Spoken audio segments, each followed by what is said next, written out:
Tough questions for the White House today after President Trump finally unveiled his initial proposal to prevent mass shootings at schools today, which bears little resemblance to the tone and substance we heard from President Trump at the end of February. You might recall at a meeting with lawmakers shortly after the horrific shooting at Marjorie Stoneman Douglas High School in Parkland, Florida, the president promised he alone could fix this problem, and he was on the case. You have a different president now. Well, listen, I mean, you went through a lot of presidents and you didn't get it done. You have a different president, and I think maybe you have a different attitude, too. I think people want to get it done. The president talked then about significantly expanding background checks, aggressively taking guns away from the mentally ill, even without due process. And he talked a lot about raising the minimum age to buy semi-automatic weapons to 21. He also mocked politicians as afraid to buck the National Rifle Association, which opposed his proposal to raise the age for the purchase of semi-automatics to 21. It doesn't make sense that I have to wait till I'm 21 to get a handgun, but I can get this weapon at 18. I don't know. So I was just curious as to what you did in your bill. You don't address we didn't address it, Mr. President. Look, I think you know why? Because you're afraid of the NRA, right?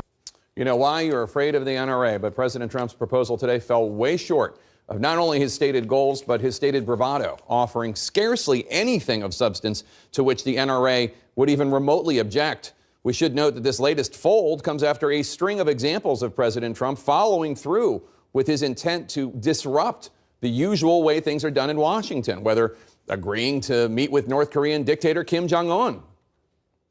President Trump appreciated the briefing and said he would meet Kim Jong-un by May. Or implement tariffs on steel and aluminum imports, which came at the cost of his top economic advisor, Gary Cohn, and amidst the protests of Republicans in Congress.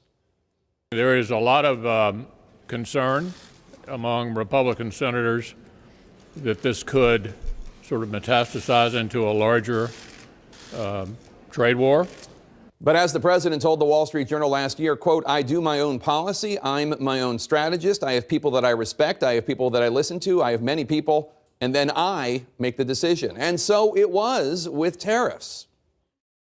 We will have a 25% tariff on foreign steel and a 10% tariff on foreign aluminum.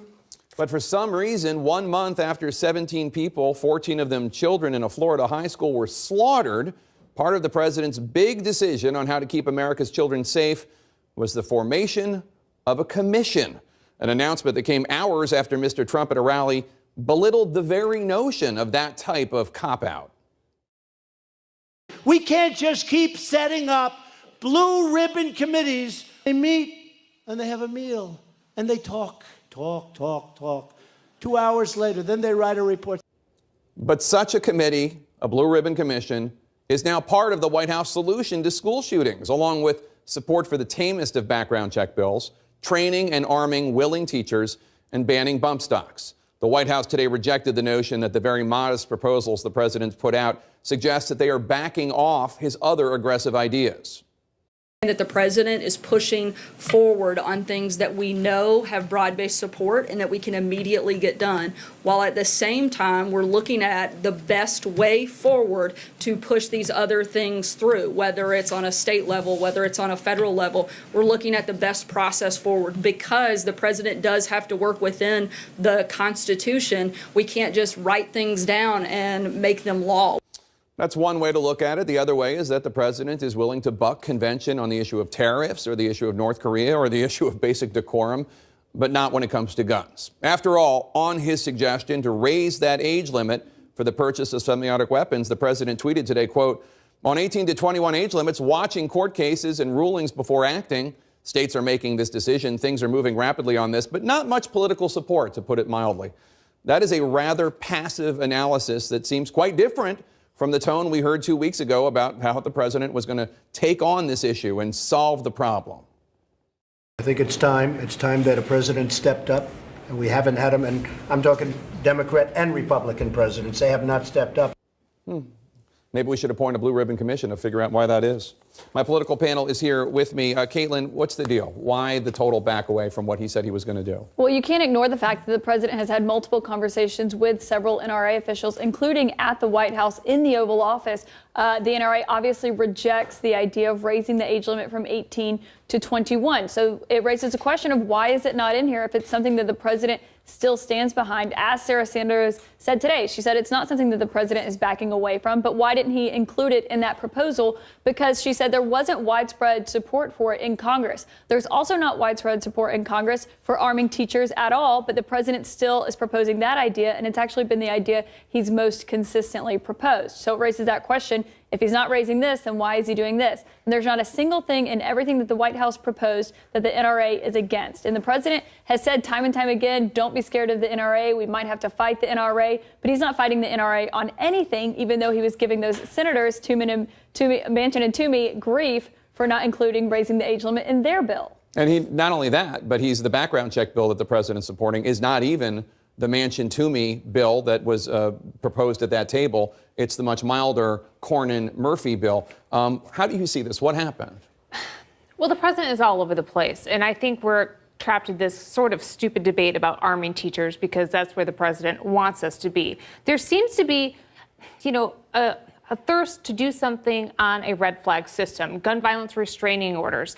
And while everyone is, screwing around the commissions and having these fights that aren't going to go anywhere, 3 women were taken hostage, shot, and killed at a veterans facility in California. And yet no one talks about that. And that is just crying out for a red flag system where people who can identify that someone is going to be a threat can give them the help they need. Listen, we have social media. We talk about why social media is bad. But my goodness, people are crying out for help on that, and it can be followed up. And so, maybe I don't love the idea of a commission, but that's something that could deserve a commission. The president should go on a listening tour and say, how can we get the people the help that they need, or at least, have a system to flag that they are a threat and alert people. I mean, the stuff that you did in Florida with the school shooting that happened there was programs in place that prevented teachers from taking action to help that individual. We should be talking about that instead of, how well the NRA lobbies the president, which they did.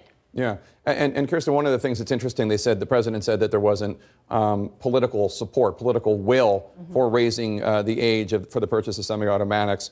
As Caitlin pointed out, he defines that as there's no congressional will, right, as opposed to will among the American people. Overwhelming majorities of the American people support that. There's will among Democrats. He just doesn't want to do it with Democrats, and he would have to win over some Republicans. So I think what it means is there is no will with the Republican Party, and he's correct. I mean, he's done this time and time again where he comes out and says something that's at odds with sort of Republican orthodoxy, and then he runs into the buzzsaw of Republican orthodoxy, and he finds out, oh, actually, this isn't going to happen. But I just think, to your point of what you were saying, just to kind of play that out of, if they'd done something different in Florida, and we always say this, the problem is there's really would have been no way to take those guns away from that kid. You know what I mean? And that's what we're facing, is that you saying that you think he's troubled or something is not actually going to be grounds. Well, the case is a family member away. Has said that they're a threat. Someone actually could have, states do have gun violence protection orders where those weapons can be taken away. And the question there is how much due process does that individual get? How fast can they get them? Some police officers want the ability to essentially to seize a weapon right away, which has problems. But I think this is sort of the sweet spot where we need to go when people are making very obvious threats, having fantasies about carrying out mass killings. There needs to be a way to intervene. Yeah, and you're talking about fantasies about mass killings. That was in the Miami Herald report this weekend about people, mental health professionals at the school knowing about this.